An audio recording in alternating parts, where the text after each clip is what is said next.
Hi everyone, welcome back to my channel. If you are new here, no, this is not a TikTok video, this is a deep dive, and what we're going to be doing is we're going to be looking at the Johnny Depp libel case that went on in the UK, and then we're going to compare it to the current case that's going on in Virginia.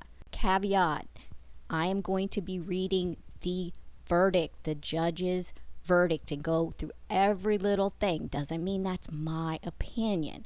I'll let you know what my opinion is. I'm going to try to stay as neutral as possible. And what I ask of you is to simply keep it classy in the comments section. There's no need to fight against each other. You can state your opinion and why you think so, and that's welcome, but I just don't want any kind of fighting. I have a really great community here. I do true crime, I do book reviews, and I also do a little cooking when my mom asks me to. So we keep it classy around here, and that's all I ask. First caveat, I am not an attorney.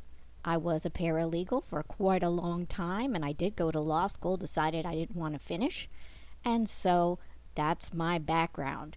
This is a UK case, so I'm not going to know every little thing, but I can read, and I'll let you know what I think. So what document we have here before us, handed down on November 2nd, 2020. The case number, as you can see up in the upper right-hand corner, is listed. I think it's QB 2018-006323 before Justice Nicol between John Christopher Depp II and News Group, Newspapers Limited, and Dan Wooten. All right, so this is the judgment. I'm going to make it so you can read it.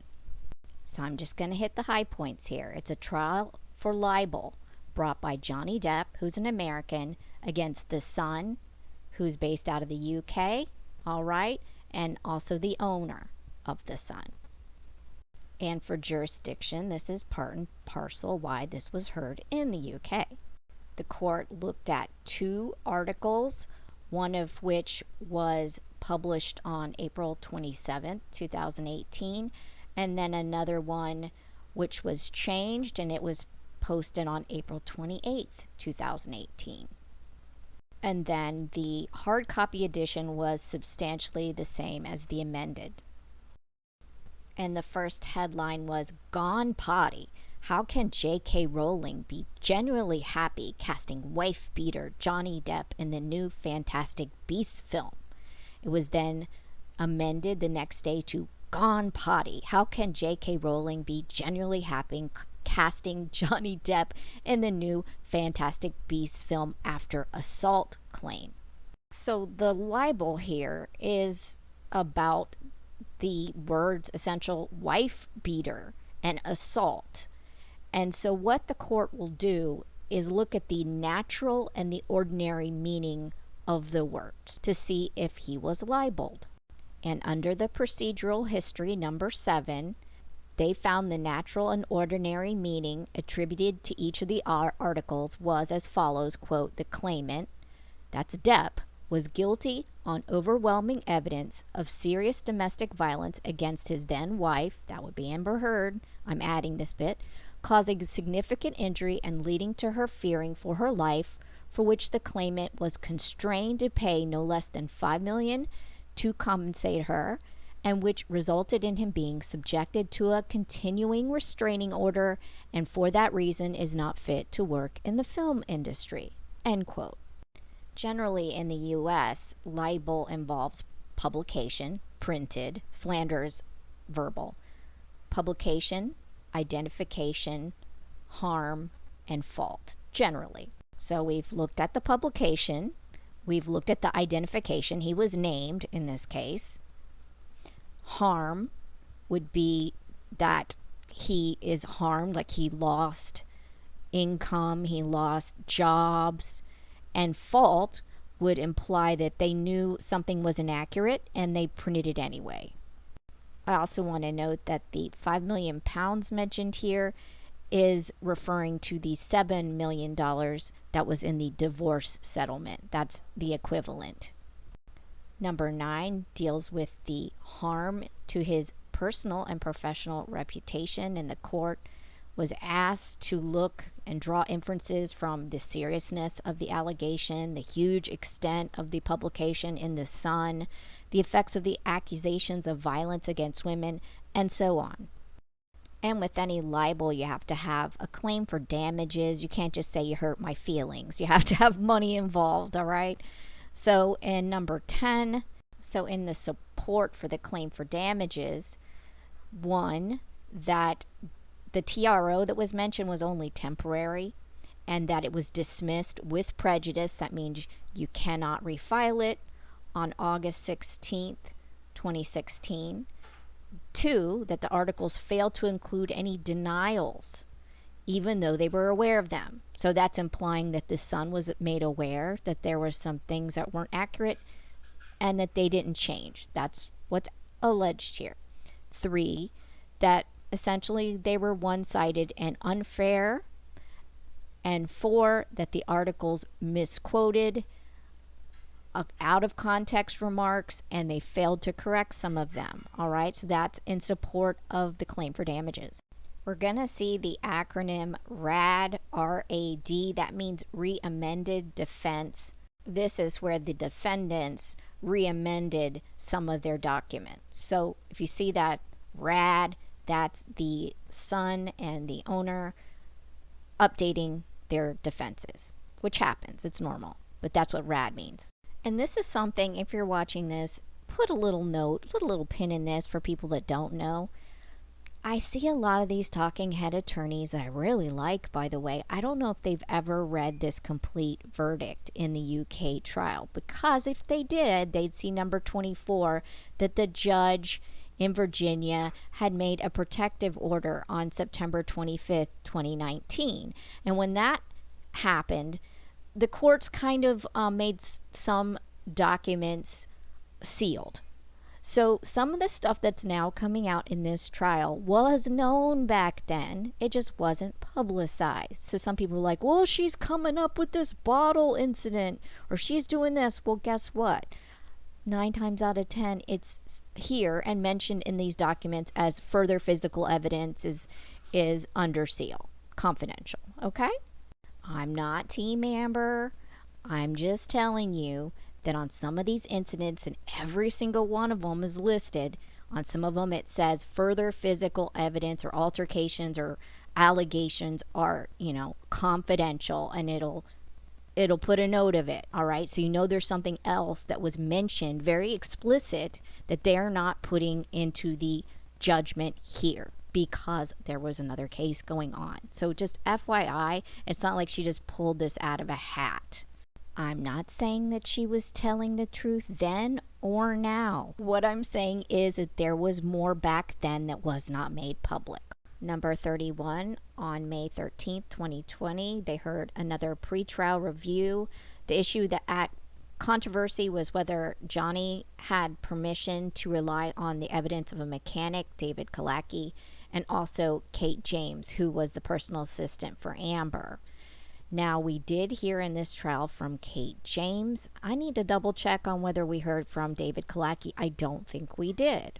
However, in this UK trial, the judge refused Kalaki's evidence and allowed in parts of Mrs. James's statement. I mean, just so you know, not all trials let in the same evidence for differing reasons.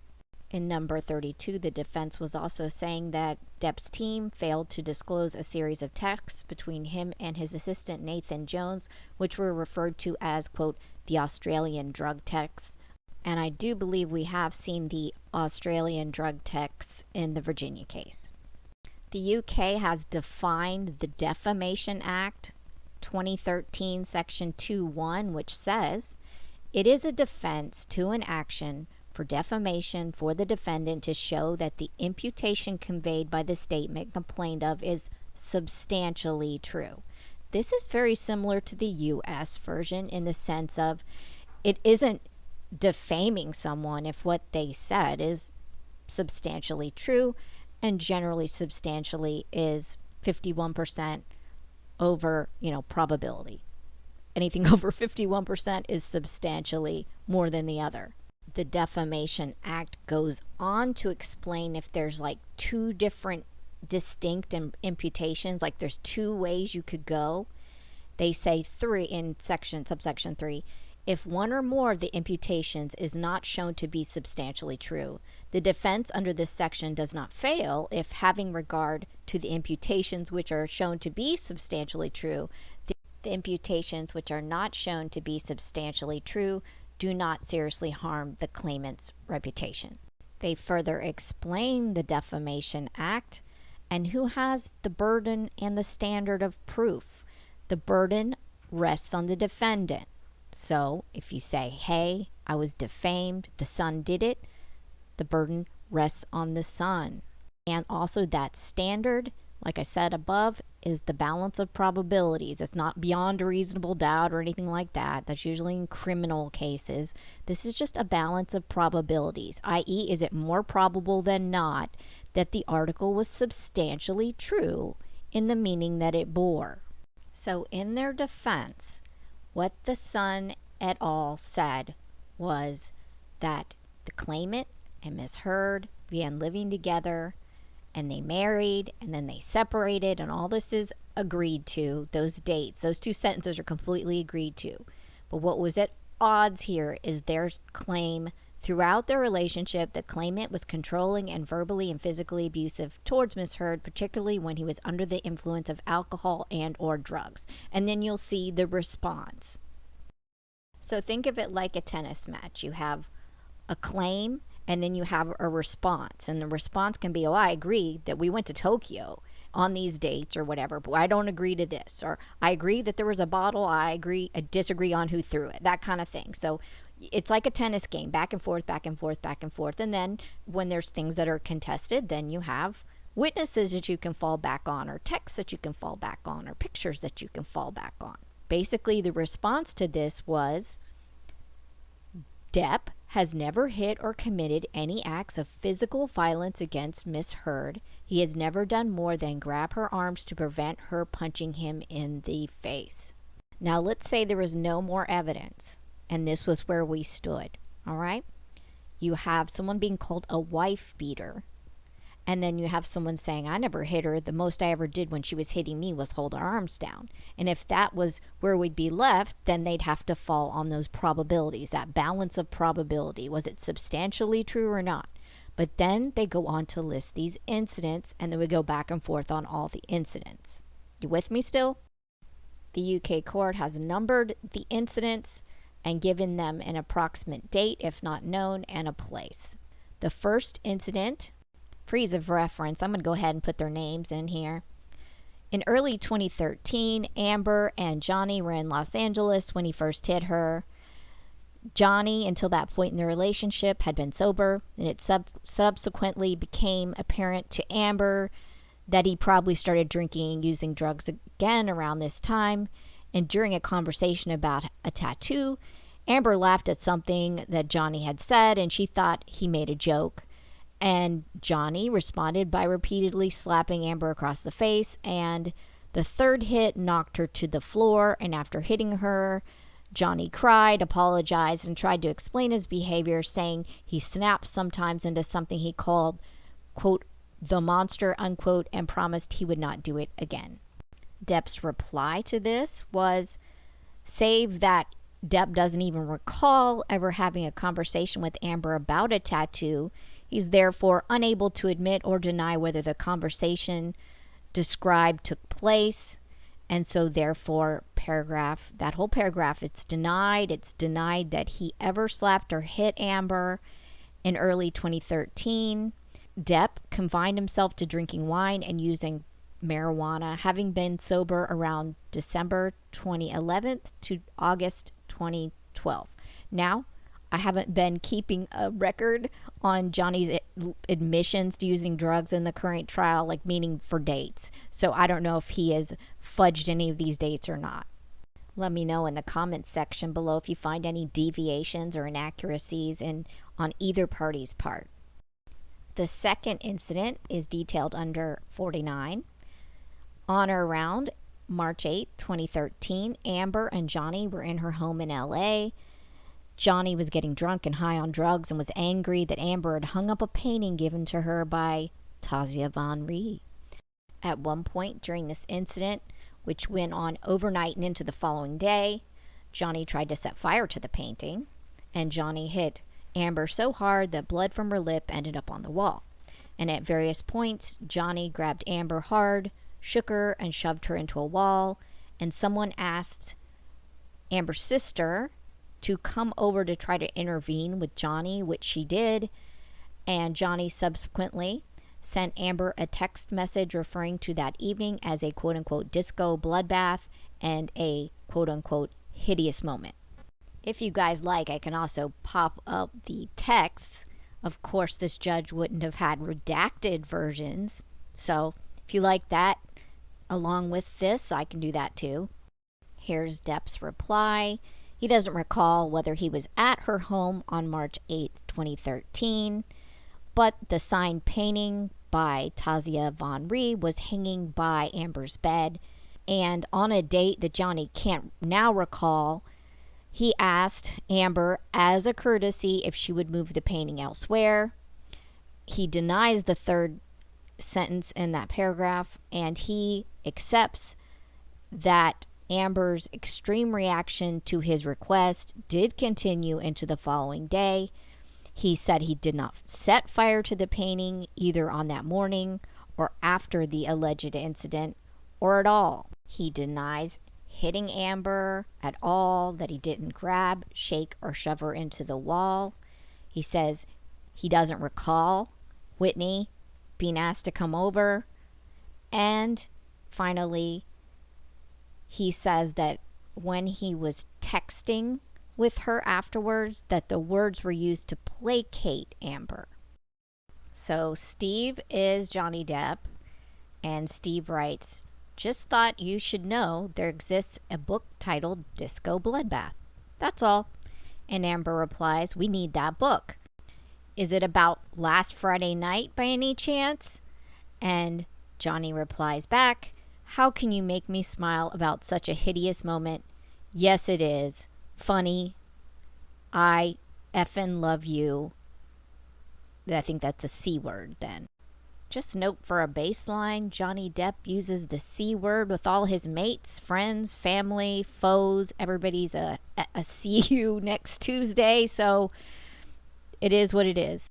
On a side note, I couldn't find a picture of any burned painting by Tasia. I did find the Depp's defacing of one of her pieces of art where he made it Tasia Von P, and there's allegedly a text between Depp and Whitney wondered, essentially, this is me paraphrasing, if Amber'd seen it yet, and then Johnny said yes, she laughed her ass off. So there's that. So this is the end of part 1. There are multiple, a dozen incidents that were recorded, or actually alleged, I should say, claimed in the UK court, and I'll let you know each of the instances, what was alleged, what was replied, and what was sealed. So you'll know that maybe possibly this isn't new stuff that's come out, that it's just now coming to light because you're watching it, because there are cameras in the courtroom. So if you found this interesting, if you found this educational, please hit the like button. Hey, if you dislike it, slam that dislike button. That's okay. All I ask is you keep it classy. And without further ado, have an excellent day. Bye.